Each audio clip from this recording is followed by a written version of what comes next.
America. I'm John Favreau.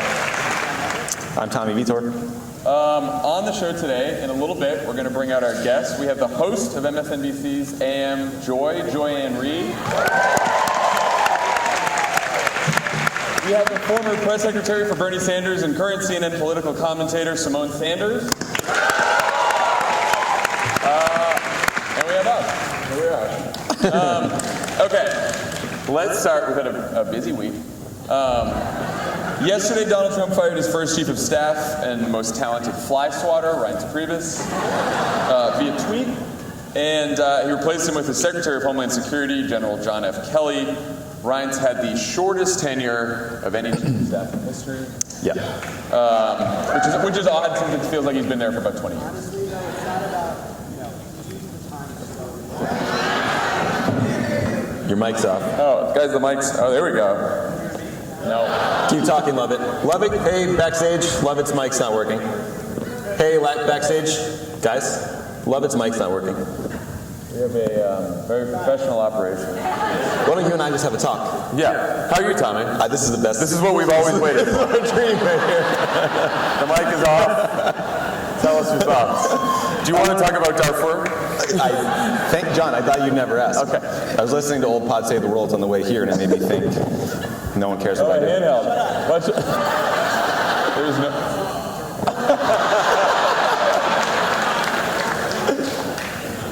Hello? Love the voice. Show saved. Wonderful. Anyway, I want to go back yeah. So and make the joke I was going to make. It's going to be just as good now. It's all about timing.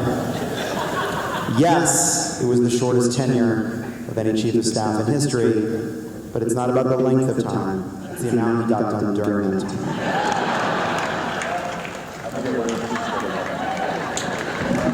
Okay. So, the fighting took place as Air Force One was landing. Reince gets off the plane, gets into a Suburban with some other staffers, and when the other staffers learn he's fired, they get out of the Suburban. Reince is sitting there alone on the rain-soaked tarmac. And as motorcade pulls away, Reince's Suburban goes off to Kenosha. Yes. Credit roll, stay tuned for scenes from next episode. So, Tommy, why did the Reince thing work out? Why did Reince work out? Well, according to what we read today, Reince's original sin was daring to tell Donald Trump that it's unacceptable to say that you just grab women by the pussy and then run for president, and you think that that's okay. So apparently that's what Trump could never get over, is that Reince wasn't down with sexual assaults. So I think that's an important thing to remember. They call it the Scarlet Age. The Scarlet Age, the Elvis Hollywood. So I think, a lot of this was driven by personal pique. Now, was Reince a successful chief of staff? Did he lead the team well? Did it seem like he had the confidence of the president? Absolutely not. But I don't know how you can have the confidence of someone who has no core, no beliefs, no values, doesn't seem to care about the policies you're trying to execute on, and is generally, not undisciplined, unfocused, and doesn't do his job needed. So. Yeah, we've talked about this before. All imaginations aside, the problem is Donald Trump. I don't know. We'll find out, right? Is it possible for someone to be a better chief of staff to Donald Trump than Reince Priebus? It seems pretty clear it's hard to do a worse job. Very low bar. Reince obviously couldn't run the White House, but his saving grace was supposedly the fact that he was a DC guy who had to work the Hill. That didn't go very well. But that was the idea. That's the idea, this insider. But look, Donald Trump has another problem, which is the only people that don't work for Donald Trump are the kind of people who work for Donald Trump. Like Reince Priebus, but Reince Priebus is not a White House chief of staff. He's like a mid-level deputy political director. Yeah, he's an okay operative that you slot into a job because he's one of the 3 people left that you promised jobs during the campaign. He should be deputy assistant secretary of Interior, not chief of staff at the fucking White House. Guys are B+, B- hack. So now his White House chief of staff. Oh my God, I can't believe he's not up to it. Sean Spicer is. Why else are we here? Sean Spicer is not a White House press secretary under any other Republican because he's not. There are people that are up for that job that are going to compete with you and take it from you because they want to work for an actual Republican, not whatever is going on now. It's back to the original question. What was the question? Who are we? Ultimately, like your ability to be effective at that job boils down to your relationship with the President of the United States. And Barack Obama and Rahm Emanuel, as frenetic and all of the places Rahm was really close because Rahm got a lot done. He had great ideas. I think Obama's relationship with Bill Daley was not nearly as close, and it wasn't as successful a tenure as Rahm's or Dennis McDonough's. He was the last chief of staff. So if Trump hated him from day one, he was doomed. Well, back to your point that Trump is the problem. This is an informal White House advisor to the Washington Post. I really enjoy this quote. Any observer, including one that did not speak English and knew nothing about politics and came from another planet and solar system, could, after observing the situation in the White House, realize the White House is failing, and when the White House is failing, you can't replace the president. I think that's pretty good. I think there's a structural issue, too, which is Reince reported to the president, but then a bunch of other people reported to the president as well. A bunch of people had walk-in privilege in the Oval. If it were a normal functioning White House, you would want the chief of staff to actually exert some sort of control over the rest of the staff. Yep. But like, you should talk about why, which is that the president's time is insanely valuable. This president cannot fill a schedule. He's hours to watch television. It's insane. But the president is like the most valuable thing the president has is time. They're there for 4 years. They're supposed to make the most of it. This guy is wandering around the White House with nothing to do. Kellyanne is in and out. Ivanka's in and out. Scaramucci, who canceled on this lovely event, Politicon. Where's the mood? Yeah. You know what? It's one thing to get a little wasted and call Ryan Lizzo and curse for half an hour about your colleagues. You cancel on Politicon. But cancel an event the day before? Are you not a professional?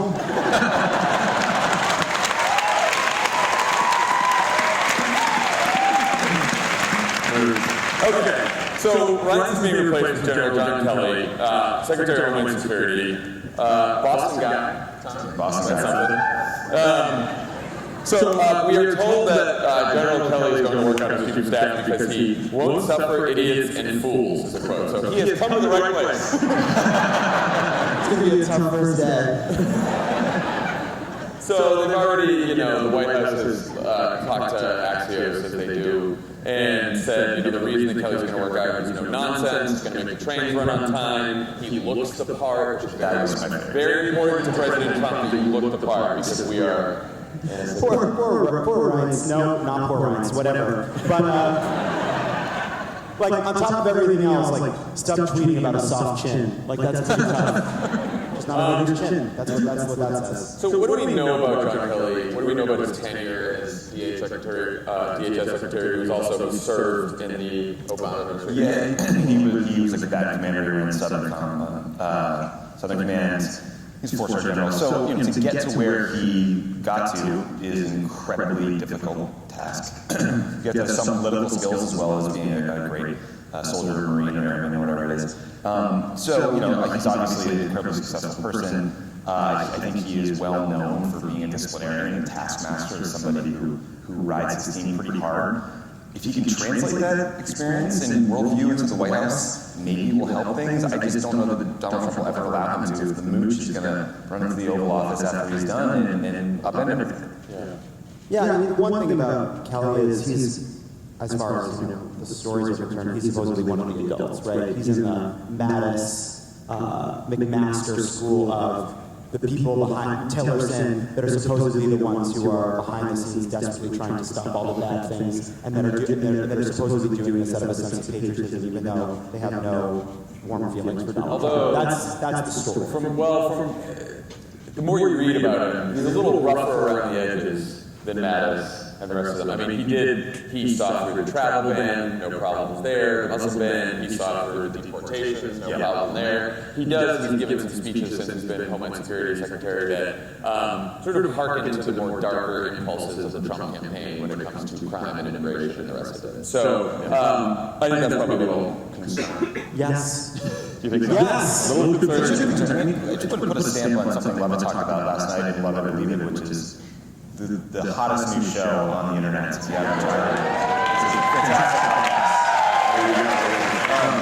But he talked about a speech President Trump gave yesterday, ostensibly about MS-13, where he encouraged police officers to rough up suspects when they put them in the car. And it was just, I think it was one of the most disgustingly authoritarian things he's done, and nakedly racist things he's said lately. And I'm just raising it because, you read the paper today, and there's like previous Kelly, the mooch, like all the fun things, but this speech yesterday I think was so remarkable and so outside the norms of anything that is, that should be allowed in our discourse that I think is worth just flagging. It was really weak of that, right? Donald Trump is under threat and kind of takes to these kinds of more, he goes back to this sort of white identity politics, right? He goes to the Boy Scout Jamboree, makes a mockery of it, and uses it as a political event. He tweets out a transgender ban that even the Pentagon can't take seriously, and then he goes and speaks to these police officers and gets them applauding and hooping and hollering for treating people who are innocent until proven guilty like criminals because they're not like us. He used the word us. Thugs to rough up. Yeah. At a time when incidents of police violence and police shootings have come to the fore in a way that I think has shocked people on bipartisan basis, and he's still saying these things. It's very frightening. And look, in some of the language in that speech, not the language we've seen in the video, not the most, the craziest language, the scariest language, but some of that in that speech, Kelly had said in a speech in May, too, about some of the very substance and crime. So it's a little, he's got a little bit of a like-minded person now. Interesting. Yeah. But one outside advisor told Axios, Kelly being a mature general may finally be able to get Donald to pivot into a presidential dynamic. The pivot, we are still waiting for the pivot. It's coming. Today is the day. You guys ready for Donald the Trump pivot? to be president. You guys ready for the Donald Trump pivot? It's right around the corner. But look, I mean, we talk about it all the time, but there's a lot of press attention that would be paid to this personnel shift. And the bigger, I think, the conclusion of this whole thing is the much bigger story here is that Donald Trump will never change. Yeah, In 6 months. and I think he was like, okay, you're gonna stick Reince in my West Wing? Fine, I want to try Washington on for size. And he gave it 6 months, and he just tossed it out. And now he's going back to like his New York, sort of goon friends to run things, and they care even less about norms and conventions and traditions than the other guys. And that does genuinely worry me. I love you made this point last night, but it is completely insane that the staffer who did not get fired this week was the one who threatened to kill people, accused the chief of staff of a felony, and accused the chief strategist of sucking his own cock. That's the keeper. He's the keeper. And we don't know, and so far the mooch still reports directly to Donald Trump and not necessarily Kelly. So that's good. And Kelly thinks he's going to try to get him to report to him, so that's going to be a thing. They're going to have these are actual people that are all going in a room and have a meeting about this very topic. The Mooch, Kelly, Kellyanne, Ben, all the characters in one meeting. Just tune in, my bad. All right, let's talk about that Trump care is dead, Obamacare is alive.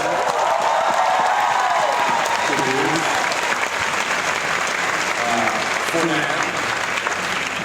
It'll never be completely safe until Democrats control the Congress and the White House. So let's talk about why the bill finally died, and who do we credit it to, and what do we credit it to. I want to start with the policy and the politics, right?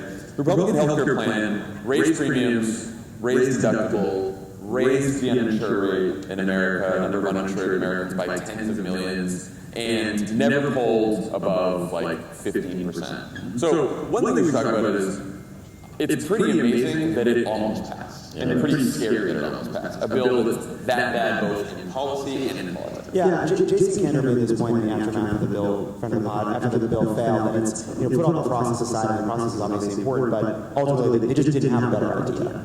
Right. And that this terrible policy was central to why they couldn't get it through. Yeah. And I also think the resistance plays a huge role in this. Activism played a huge role, and like we never want to forget that. There's been a lot of focus on John McCain and Susan Collins and Lisa Murkowski and even all the. And we'll talk about them, and also all the Senate Democrats who stood united under Schumer's leadership. You have everyone from Joe Manchin to Bernie Sanders stood together on this. Total unity. Democratic senators from deep red Trump states, they never wavered, and that is a testament to them. It's a testament to Schumer. And it's a testament to all the activists who kept the pressure on. Yeah, look, I mean, like, it is a very cool and cynical thing to say on Twitter and social media and elsewhere that, LOL, nothing matters, right? Well, Susan Collins was at first, mild in her opposition to this bill. She goes home to Maine. She's greeted by crowds everywhere she goes cheering her on, and then she became one of the most vocal opponents of this bill. Right? Lisa Murkowski was telling stories about cancer patients who were coming up to her saying, "Please don't do anything to disrupt my treatment." And now she's opposed to the bill. Right? Like Jerry Moran from Kansas, real conservative, goes home. Town hall in Kansas, people protesting outside. He at one point tries to kill the bill. People that you would never expect, right? So this is a big...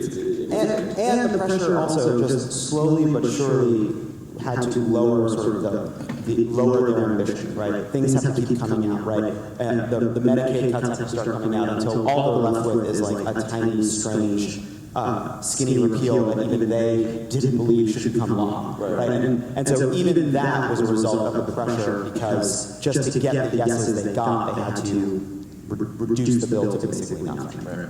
We talked about the McCain thing last night on really, but Tommy, what did you think? What were your thoughts on the McCain coming back? In 2008, we all actually got to know the McCain staff really well. Part of it was that I got sent to the RNC to try to mess up all their press. And on day one there was a giant storm bearing down New Orleans, and David Clough was like, "If you leave your hotel room, I will kill you." I didn't. And then day two, there's rumor that every member of the Palin family may or may not be pregnant, so we didn't say anything that day. It's like a disaster. So what do I do? So Ryan Lizza of the Mooch fame organized a big dinner with all the McCain people and a bunch of Obama people there, and got to know each other. And it turns out they're just like us. They have the same sort of dealing with the same crap, and they're just big, great people. And I was talking to a friend of mine from those days last night, and he said the thing he's always loved about McCain, and they revere him, is that he is 9 parts hero, 1 part troll. And I think McCain, in the way he dragged it out, and he let Pence come, talking for 20 minutes. He said, "Yeah, I'll take the coffee, Donalds. Let's do this. Let's talk. Let's dance, Donalds." And he just walked out there, thumbs down right in his face. Not quite true, I mean, that's, you just named the episode. We're going to do another thing. It was... I love our cynicism about cynicism now. This is we are cynical about cynicism. And you know what? It's back to our Obama roots, because who the hell thought that was going to happen? But it was so nice after so much darkness to see someone that has this heroism in him do the right thing. I don't mean to give all the credit to Senator McCain, because a lot of Republicans and Democrats stood up and did brave things, but it felt incredible. It's nice to see people do the right thing. Even if you don't have to love John McCain, you don't have to like John McCain. He did the right thing. And so did Susan Collins, and so did Lisa Murkowski, and they did it for a whole week. On the cynicism thing, it is not to say that we will not be disappointed by politicians again and again and again. We will. Bad things will happen, we will lose a lot of these fights, but the reason it's important to look at what just happened this week and be hopeful about it is because from that hope we can build on future activism and organizing and realize that we actually can make a difference, right? That we build on win, we build on win, and we go from here, So what lessons did we learn from this healthcare battle going forward? Level, do you have a lesson? So for all, I think the biggest lesson is, I know we're disheartened. We see that there's such a disconnect between cause and effect that it seems like gravity sometimes doesn't apply to Donald Trump. But the rules, the basic rules of politics, they're still there. pressure works, showing up works, the phone calls works. I mean, look, it should not have been dramatic. The country should not have been waiting on bated breath to find out if this thing would pass and what would happen next. The fact that it was suspenseful, the fact that we were scared, that is a testament to just how broken the process was and how much shame Mitch McConnell brought to the Senate. But what we saw on the floor of the Senate was democracy. It really was, and it worked. And that's inspiring, and it's good to be inspired. And also, just democratic unity from Bernie Sanders to Joe Manchin is effective. Activists working with Senate Democrats together on a plan, going to the Capitol. We can take the microphone from Donald Trump. We can take the microphone from Mitch McConnell, and we can make our case, and it gets through. You know, it's hard to see because we're all people on Twitter, all the rest. Like local news, local newspaper headlines, they were terrible for people like Dean Heller, for the people that were voting no. That is effective. Local news matters. You know, local news headlines matters. Look, you have to be protests look great on television, and like it or not, that works. Yeah, it's a lesson I learned early in politics. Doing something, putting a legislative agenda forward and passing it is infinitely harder than opposition. And you mentioned this last night. The Democrats at a time when we didn't have a lot going for us, blocked Social Security reform under the Bush administration. You know, so it's just a reminder that yes, we run the White House, the House, or the Senate, but that's not a reason not to fight every single fight because you're going to win something. I think the lesson for me is we have to win back Congress in 2018. We have to, because, like, you know, John McCain doesn't do the right thing, Lisa Murkowski doesn't, Susan Collins doesn't, that's the end of Obamacare, right? We would have lost it. If there was, in 2016, if 1,000 votes went the other way in New Hampshire, Maggie Hassan is the senator, Kelly Ayotte is, and this bill passes. Yeah, right? 1,000 votes in New Hampshire. Winning the Senate is really, really difficult. The deck is stacked against us. Still worth trying. You know, we can still pick up seats. We can win the House, and if we win the House, we have shut down this kind of ridiculous process. We have taken the gavel from Paul Ryan, who has advocated for responsibility, who has just sold out his country in the way he refuses to criticize Donald Trump and refuses to take a stand. And we can make sure that nothing, this kind of a crazy repeal just will not happen. Just won't happen. We have to win the House. And it's not just the House, it's not just Congress, it's state level elections, local elections. Someone was making the point that, you know, we shouldn't just be on defensive now trying to save Obamacare, we should go on offense. And that means there are a lot of states out there with Republican governors, Republican legislatures who have not approved the Medicaid expansion yet. And in 2018, if we flip legislatures and we flip governorships, Democratic in states that didn't expand Medicaid yet, they will expand Medicaid and more people will have health care. One of the most despicable things I saw this week was John Cornyn complaining about the lack of access to health care under Obamacare in Texas, a state that did not expand Medicaid. Unbelievable. Can we talk about John Cornyn? Yeah. He's the most dishonest human being in Washington, D.C. And this man was a judge. Yeah. He's a Supreme Court judge in Texas. It is shocking to me. I think he's the greatest Twitter troll in the Senate. Yeah, that's His Twitter feed is just... And not in a fun way, not in a mean way. Like a just fire way. Also, if you go back and look, his predicted average on healthcare votes has been not great. We will vote on Friday. An hour later, Mitch McConnell pulls the bill. We have the votes. They don't have the votes. I mean, he has just been wrong all the way through. Last thing to say about healthcare before we bring our panelists. Is it dead for good? Right. So we've said that obviously we need to win back Congress, and then it will be dead for good. But there's some reports today that Republicans in the Senate, some in the House, want to revive this. Donald Trump this morning is tweeting that he basically wants to sabotage the insurance markets. So, what do we do now? I guess we just stay vigilant. Yeah, well, look, we have to hope that they don't want to bring this up again in the Senate, that they accept what... You look at this process and forget the machinations. We did learn something, which is it seems like there's not... What they need is an overlap in the Venn diagram between a bill that the moderates or the more moderate members will accept because it leaves Medicaid alone enough leaves enough subsidy in place, leaves enough regulation in place, and the conservatives who want to basically repeal the whole thing. Like, is there a sliver of that Venn diagram where it overlaps? And so far the answer has been no, and I see no reason for that to change. But this thing's not on the level, right? You can buy people off and push them into a part of the Venn diagram they don't actually want to live in. So you have to remain vigilant on that score. But something that Brian Boydler wrote about in the New Republic is there's a more difficult part of this fight coming, which is the sabotage fight. Donald Trump has a lot of levers at his disposal to make Obamacare work less well, from advertising to the supports for insurance markets and a few other levers that they can pull to try to make Obamacare fail. And I think the key there is to just make sure that we highlight those stories when they happen, that we're loud about it. Like, I think the final message here is it's good this weekend to celebrate the progress we've made on this, but like no one should relax, right? No one should just move on to the next thing. Yeah, I mean, he's literally bragging about how he's going to step back and let markets implode and push them in the back while it happens, and it will hurt millions of people, and he doesn't care. So yeah, we should stay crystal clear about his intentions. Yeah. And one last thing is, this is obviously a bit of a kabuki dance, but you have Schumer say, let's work together. McConnell say, what are your ideas? Nancy Pelosi sent a letter saying, here are the aspects of the House bill that we would support, which is basically those 6 pages that are about stabilizing the markets that Democrats would support anyway.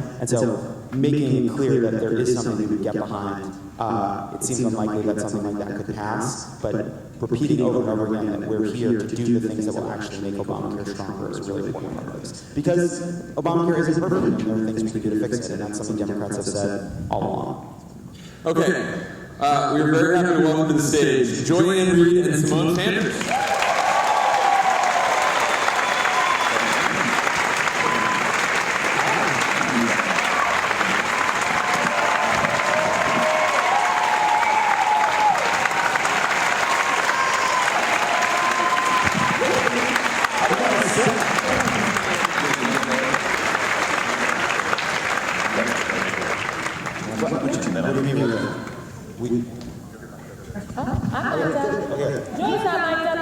Well, we need another mic. Technical difficulties. You guys want to yell? Hi guys. Hello. Thanks for joining us. Wait, we should wait for a second because we'd like to hear what Joy has to say. There you go. And you have one. Thanks. I think I'm Thank you. All right. Yes. Okay. Thank you both for joining us. Joy, I want to start with you. Your latest Daily News column is about what Democrats can say and do to pull us back from the brink. Do you think the party has a policy challenge, a message challenge, some mix of the two? What's your diagnosis? Well, I think, first of all, it's great to be in Politics America. Yes. I think it's a little bit of both. I think the Democrats, they have sort of a mental organization challenge, because Democrats have all of these things that they want to do all at the same time. They pine for the Trump voter who they think they can somehow talk into not voting for Donald Trump. And they feel, what did we do to you? How did we hurt you? If we can find some way to appease you, will you come back to us, please? And this has been, our little LBJ pin. It's been really since Lyndon Johnson era, which was the last time the Democrats won white voters, a majority of white voters, and they pined for those voters. So they have that problem. And then they want to figure out, how do we keep the active progressive voter that's really excited, really interested, really wants to be a part of politics. And you can't really do both and also message to the base of the party, which is largely people of color. So they're trying to juggle these three things all at once. So I think the first thing Democrats need to do is figure out who are your voters. And then you can figure out the message that gets your voters out. You can't figure out who the other side's voters are and then try to beg them to vote for you. So my question on that is, the number that always sticks in my head is that on election day, 1 in 5 Trump voters had a positive, gave Barack Obama a positive approval rating. So it's like, who are those voters? Forget about the Trump voters that everyone goes to the interviews and they were from Trump, they were for Trump from the beginning and they believe, we're not going to do this. But those voters, there's some voters who voted for Obama twice and then voted for Trump, and then voters who voted for Trump who approved of Barack Obama. So like, how do we reach those voters? I think you figure out how to reach them later. Okay, you can get a psychologist, maybe sit down with them, maybe some of them, or people who, now that he's leaving, in hindsight, it wasn't so bad. I don't know who they are, what their psychology is. I do know that if you needed 77,500 people, it's a lot easier to get 50,000 black people in Philadelphia, Detroit, and Milwaukee than it is to figure out what is in the minds of those Obama. Those Obama voters everybody talks about, they only account for 8% of the electorate. But, 8% is a big number when you think about how many people that voted. So I do think some of these Obama Trump voters are some of those persuadable folks that, yes, you need to understand who they are. Hers will say has done a lot of polling around those folks. But people also need to focus on turnout. Like, I've worked 15 different things. And it is always easier to get people that agree with you to come out and support you and go to the polls as opposed to persuade somebody to come to your side and then drag them and push them and hope that they mobilize the vote. So I'm always telling the part, I think the people at the DNC are tired of me actually. Because I go to the building on a regular basis, talking about, I like this. What about turnout? We talk too much about persuasion. And we need to, black women voted at 94% for Hillary Clinton, and they have yet to get a thank you card.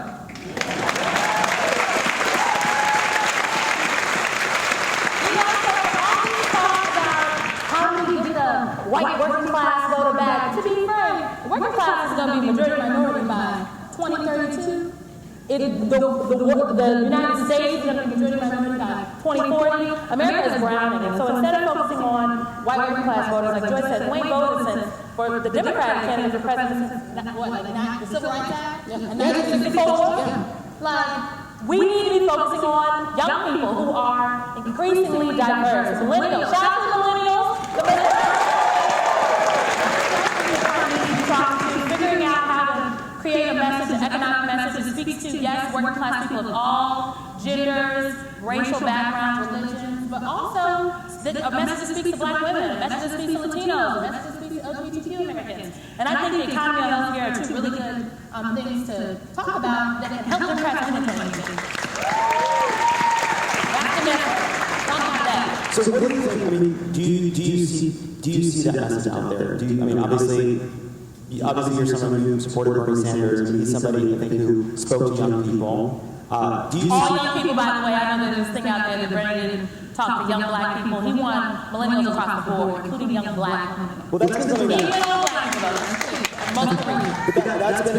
that's been a kind of a source of contention, right? That whether there was a divide based on race or gender, but actually it was one based on age. But do you think the Bernie message is the message? Is that the message that crosses from that does that kind of working class appeal across? Is it? This is a trick question. I think the message is not necessarily isn't the Bernie message or the Schumer message. I think the message is a message that authentically speaks to all people. A message that says, look, people are working 40, 50, 60 hours a week. Black people, Latino people, white people, and they still can't make enough money for food on the table to feed their families. Young folks are going to college, paying lots of money to go to college, and then get out and can't find jobs. So we need an economic message that speaks to everyone. We need a healthcare message that speaks to everyone. But I also want you to talk about that black people are getting shot and killed in the street and nobody's doing anything about it. That's important. Can I say that I think the other thing is that Democrats need to understand that there are two different separate elections, and they're very different. Right? So when you're talking about the big picture, the sort of large, driving dream messages, what we can do about immigration and what we can do about race, what we can do about policing, those in my mind are messages that a presidential candidate needs to carry. You need to find a charismatic, telegenic, somebody who knows how to carry that message, because that's what Barack Obama did. He emerged as somebody who you could pour all of those dreams into and who could carry it off, right? When you're talking about a midterm, you're talking about a situation where the kind of people who vote for Democrats, namely younger people and people of color, don't even vote. And also where you're driving right into the core cynicism of the American citizen right now, which the government doesn't work. So if I'm the Democratic Party right now, what I would be saying is, look, we are running a congressional election, okay? We're not running a driving dream message. We are saying we are going to get a small number of very specific, concrete things done in Congress for you if you give us the Congress. Give us control of the committees, and we will rein Donald Trump's insanity in.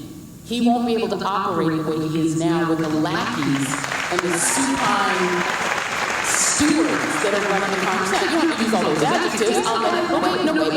But I think even people who like Donald Trump can see that he is losing control, that he is out of control in fundamental ways that don't let him get things done. So if you're the Democrats, you say, just going to do a few things. Number one, we will protect Medicaid. We will protect your health care. We will be the guardians of it. Number two, we will rein Trump in and force him to operate within the bounds of normal. We will make that happen, right? We will protect the social state, we will protect sort of the presidency from the seat of Congress. We can do that. We're in Congress, right? And just, don't think we're going to do everything. We're not going to fix criminal justice. But then number three, we're going to return the Congress to the people. We're going to go back to regular order. We're going to have normal committee hearings. We're not going to allow Mitch McConnell to send 13 men into a room and write health care rules for millions of American women. We're not going to do that anymore. We're going to have an open Congress. It's your Congress. Contracts with America work because they're simple, they're things you can do, and they're feasible, and they're not pie in the sky. And I think in that case, even people who aren't in love with the Democratic Party will say, you know what, it may be more rational to return this Congress to you. And then let's see if you can get something done. And leave that bigger picture to a charismatic candidate. And then y'all need to find one. Well, that was my question. I mean, look, healthcare is the most potent issue for the voters right now. In 2018, the polling and like real people that you talk to, nobody's going to the polls and voting based on Russia right now. No. So I definitely think, I agree with you, the Democrats need to stick to concrete things that affect people's everyday lives. I've said in a whole bunch of focus groups, and it's bleak.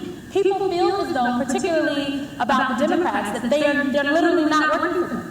But I disagree with you that Russia does not affect your lives, people, because my thing from before is that we will control the committees that investigate Russiagate, and Republicans won't. Let me give you a way that Russiagate affects all of your lives. What does Russia want from the United States? They don't want Donald Trump. They don't care about Donald Trump. He's just somebody to use as a vehicle for what they really want. What they really want and what Vladimir Putin cares about is his money. Vladimir Putin might be the richest man in the world. You can't account for it because he won't tell you, right? He's more opaque than Trump is. What he wants is to be able to take Russian money and rinse it in America and wash it in America. How do you do that? Buy some condos with Donald Trump? That's one way to rinse Russian money in the United States. Another good way? Energy investments. The Magnitsky Act is there, and it is preventing Russians from getting paid. They want paper, and they want to come in here and make billions of dollars drilling up the oil and gas under your land, under your properties, under your ranches. They want to come into the great Midwest of the country and drill the hell out of it and make money. And if they can't be the driller, they will make the steel. They already are making the steel for the DAPL pipeline. So we're fighting a pipeline that is going to make them rich. So Russiagate matters because you give a foreign hostile power control of your country, eventually you're giving them control of your land. And if the federal government that is in their employ, essentially, is doing takings clauses to take your ranch, so Vladimir Putin's cronies can get rich drilling for oil and gas into your land, you better believe Russiagate matters to you. Get them out of our country.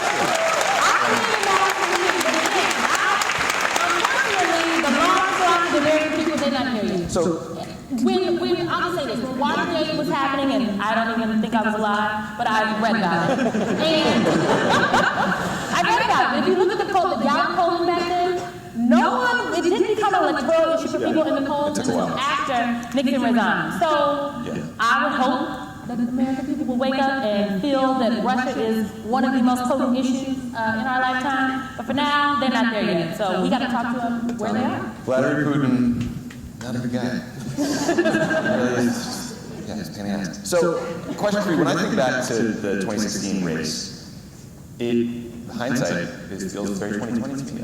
It's like you look at Bernie's election campaign, and people were desperate for someone that was new and didn't feel like a Washington insider, didn't talk like one, didn't sound like one, and they loved him. They fell in love with this man who, on paper, you wouldn't think they would fall in love with, right? Similarly, Donald Trump was the outsider's outsider. He wanted to burn the place down. So my question is, do you guys think that the Democratic Party, I mean, it said we gave them someone as a candidate that they've been seen in Washington for 25 years. So do you think that the next leaders of the Democratic Party have to come from outside of Washington? Should we be looking at states and governors? And do you think we're recruiting the people we need right now to get that next generation of leadership that you both are talking about? Well, first of all, Democrats aren't running effective enough statewide races to have enough governors to choose from. So Democrats are doing a poor job of state-based politics, so we don't have enough people cycling up through the school boards and through the city councils and through the state legislatures so that they can become a governor. It's scandalous that the Party of African Americans can barely rub two black governors together. Can you find somebody that's of color to run a state so that they can be teamed up to be ready? We can't get senators. We get one Kamala in there, we're like, yay, us. That's pathetic. Okay, Kamala Harris has to be the Asian and the black people's person.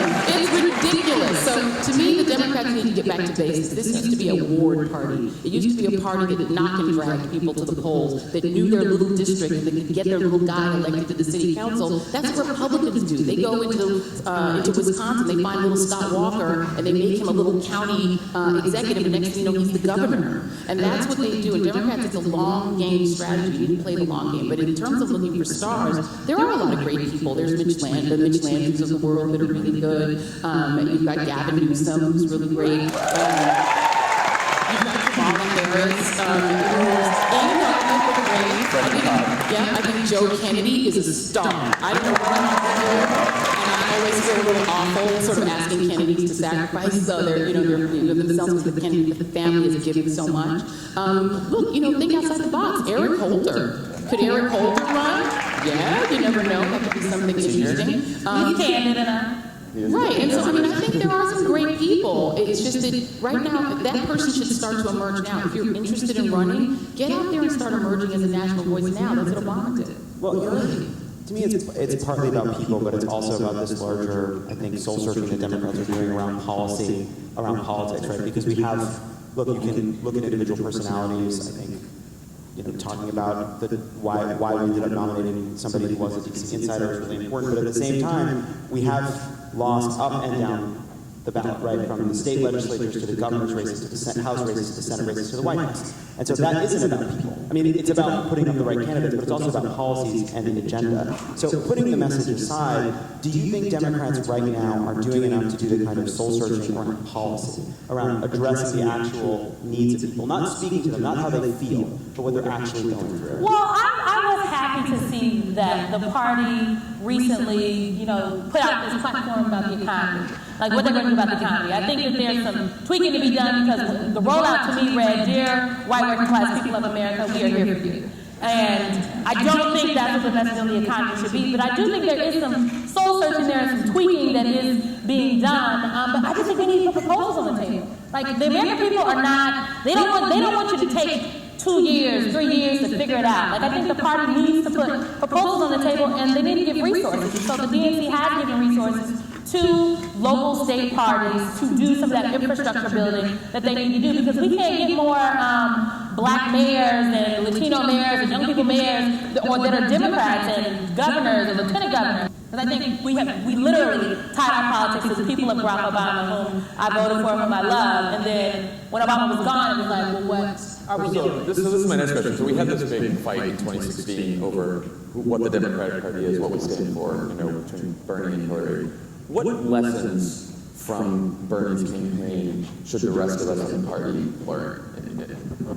Well, I think one lesson particularly is that young people are increasingly independent. The millennial generation is about 45% of those of that generation identified as independent. So there is no party loyalty. They literally care about the issues and they care about what you're talking about. They want you to speak to them frankly. And I don't think that really broke through, especially into the general, when folks thought that these black millennials were just going to jump up and pull the lever for Hillary Clinton, and they didn't. And people kept telling them that they're not going to pull the lever for her for various reasons. So I think the thing about young people, I think being frank, I think people really liked Bernie because they felt like he was like their uncle.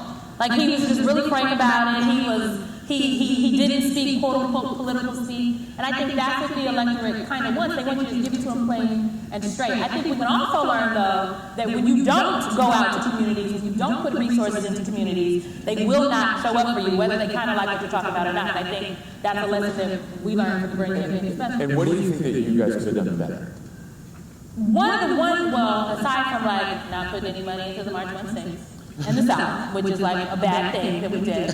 Very bad. Joy's like, yes, very good. I talked about it. I also think this message that the message about the economy was a message that did not speak to anybody except white people. I was personally upset with myself that we let that narrative get away. Because jobs is an everybody issue. And so I think it's the way that you talk about it. But also, I think we learn to be able to pivot and talk about other issues. Like everything for Bernie comes back to the economy. And everybody doesn't necessarily feel that way. And it's not necessarily the truth. But because the base of your message is we lived in a rigged economy kept in place by a system of corporate campaign finance, and everything came back to that, that was problematic, and I don't think it broke through for a lot of communities. Well, and also I think one of the lessons that I'm not sure if the Sanders campaign learned it, quite frankly, in all candor, is that, yes, millennials are the largest, numerically the largest cohort now, the more millennials than baby boomers. But it is, let me speak for the aunties. The aunties vote. The church hat ladies vote.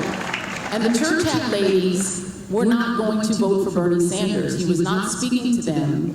And the Sanders cohort within the liberal coalition, they're not all Democrats, right? The Democrats and progressives that are in that coalition exhibited, if I may say, a kind of contempt for the auntie voter that really turned off the auntie voter. And the kind of contempt, for instance, for John Lewis, the living symbol of the civil rights movement, and sort of attempting to substitute Bernie as a greater symbol of the civil rights movement than John Lewis. But that was not the Bernie word. But the bottom line is that the Sanders campaign was doomed because black people in the South, over 30 and over 40, that is who votes. And if you want to win South Carolina, you cannot spurn that voter, and you cannot spurn the Hillary Clinton voter. And I think what that campaign hopefully learned is that it wasn't a census single issue campaign. Things like free college education, et cetera. Okay, that's fine, but when I talk to voters on the trail, they said that's not realistic.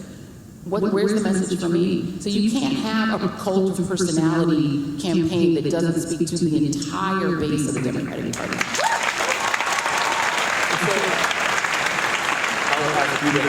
Hillary's campaign. What did Hillary's campaign do right, and where do you think she could have done better? All outside factors, Russia, Comey, everything aside. I think one of a few of the mistakes that the Hillary Clinton campaign ran. And first of all, Hillary Clinton, I think what they did right at the convention, and they only started at the convention, was to start to tell her personal story. I think they assumed people know everything about her, so they never really told you anything about her. So all you knew, and it was filled in by my profession, which isn't fond of her, and so you only knew the baggage. They underestimated, I think, the extent to which the media would see the email issue as chum and never let it go. That once those emails were dropped, the media was never going to drop it. That everything Hillary Clinton did would be perceived as a scandal and dragged through the mud and would add to her narrative. I think they underestimated the extent to which her support was soft among Democrats who were voting for her because she was a Democrat and not necessarily because she was Hillary Clinton, because they didn't know enough about her and she wasn't attracting enough an emotional sort of support. And so that whenever there was any doubt, it let people stay home. I think they overestimated the extent to which the data said she would win. You cannot run a campaign on data. And if the data says you're going to win, and you're so overconfident that you're going to win, you make mistakes like going to Arizona instead of Michigan and Wisconsin. Because you think, I'm going to run up the score on Trump.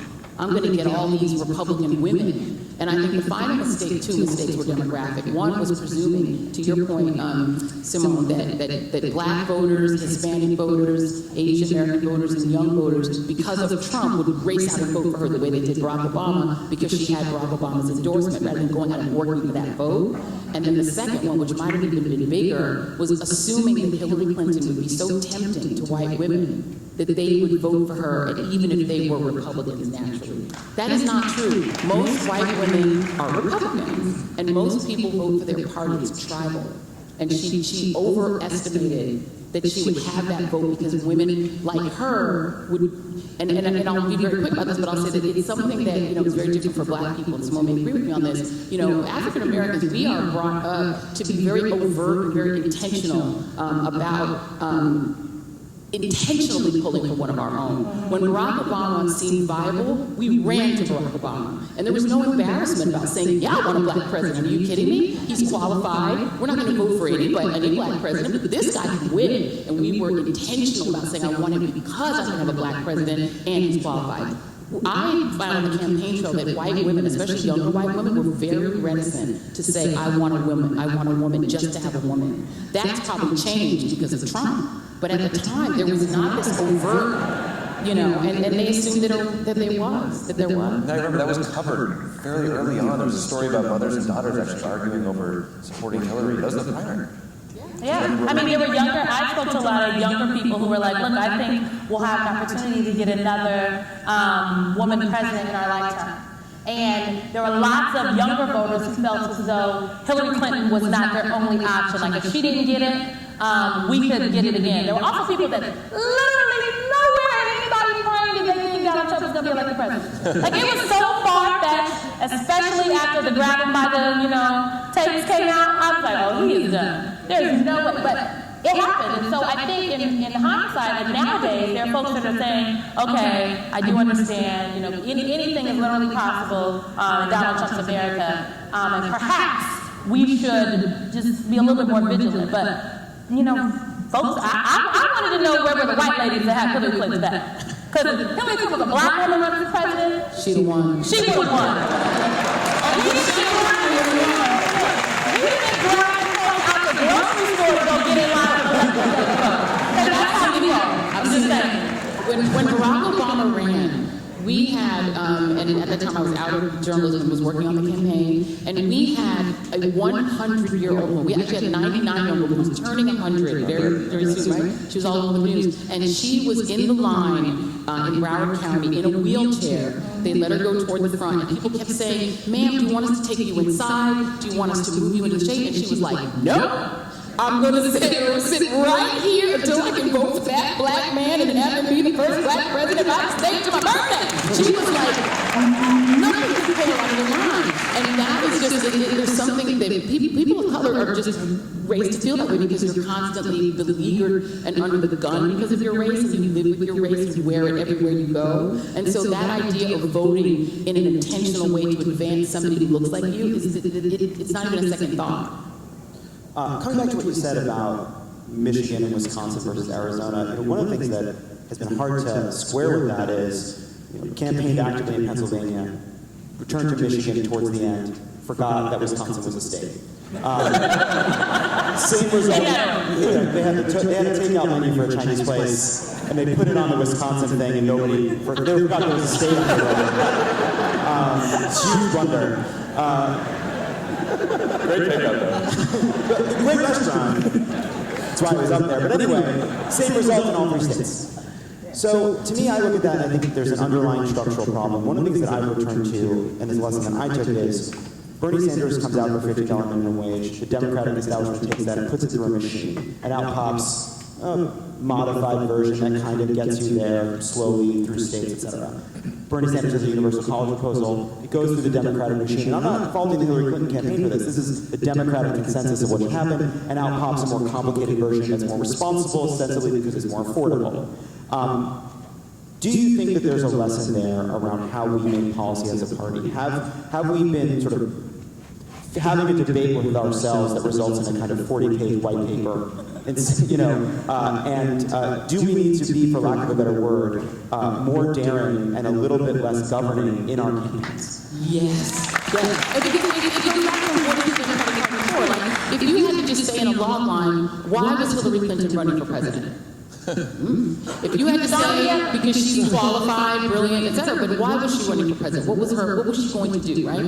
If you had to say in a long line why Barack Obama's running for president, he's going to bring us hope and change. Very simple, change, hope and change. Why was Donald Trump running for president? The answer was provided by the best ad in the campaign, and Donald Trump didn't make the ad, it was super PAC, and the ad was called Man of Steel.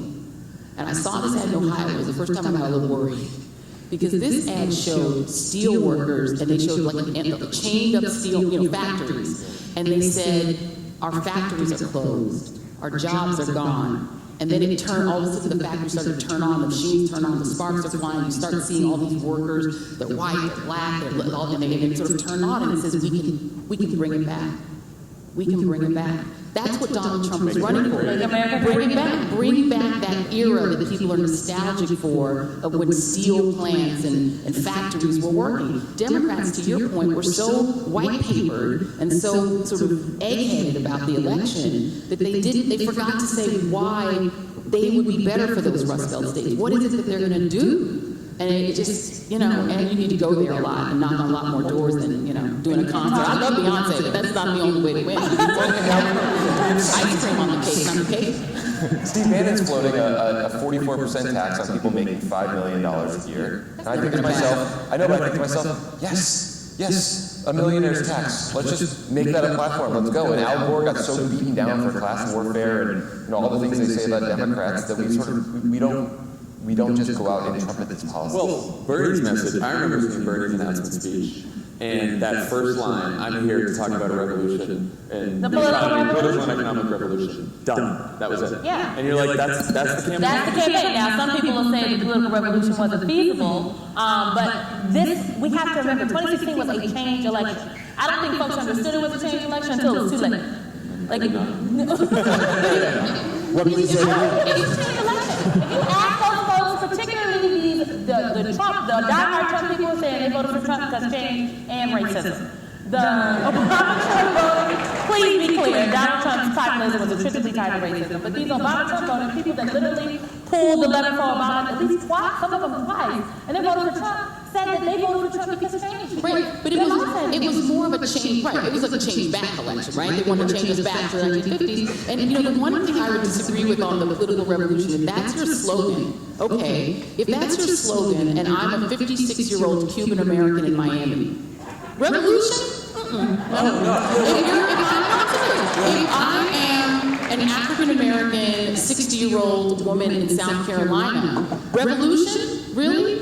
I can't even get the right to vote. They're telling me I'm not on the voter rolls and I've been voting for 30 years. You're talking about revolution? What about my voting rights, right? It's not relevant, but it's a vague expression that sounds great to millennials and does not move the core Democratic voter, which is a 50 to 60-year-old woman of color. And that is not moving them. Saying we're going to have a revolution and college is going to be free. These things sound wonderful, but they aren't realistic. Most Democrats are pragmatic voters. And so if you were to say, we're going to stop lying to the Rust Belt.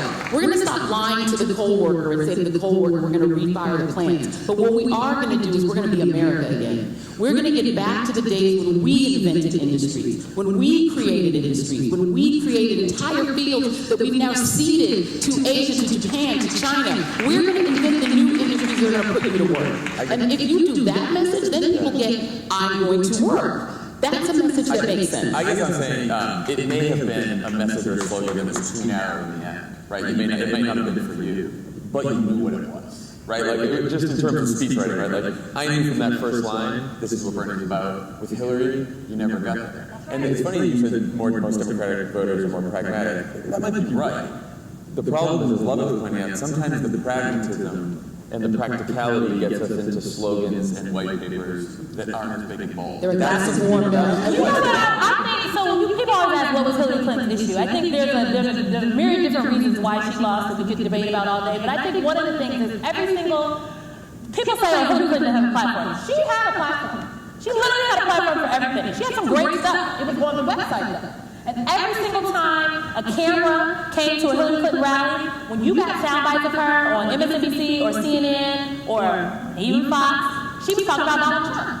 Every single time the large swath of the American electorate heard from her, she was talking about Donald Trump. And so it made folks feel as though that, again, the Democrats as a whole, were just ready to, they were just saying, oh, Trump and these Republicans are so bad, vote for us because they're so bad, and we did not effectively communicate as to what we would do for them. So I think we have good policies and platforms that could be tweaked, but we didn't communicate with them. Well, I think that's an important point, but I think it's important to actually dig into what that means, because Hillary Clinton would give a 30-minute speech, cover a ton of policy, have a Trump section because it was necessary, in part because it was the only thing that would be covered. And I'm not saying that to disagree with you, I'm saying that is one of the great challenges we face. So thinking about how we deal, I think the most important thing to take away from this conversation, for me anyway, is that it's less about trying to figure out where the plane goes and that there are lessons to be learned from Bernie, there's lessons to be learned from Hillary. Trump's not going anywhere. How do we fight in this new climate, right? How do we break through with a clear, clean message? And I think that is the challenge. Joy and Simone, thank you so much for joining us. I know you guys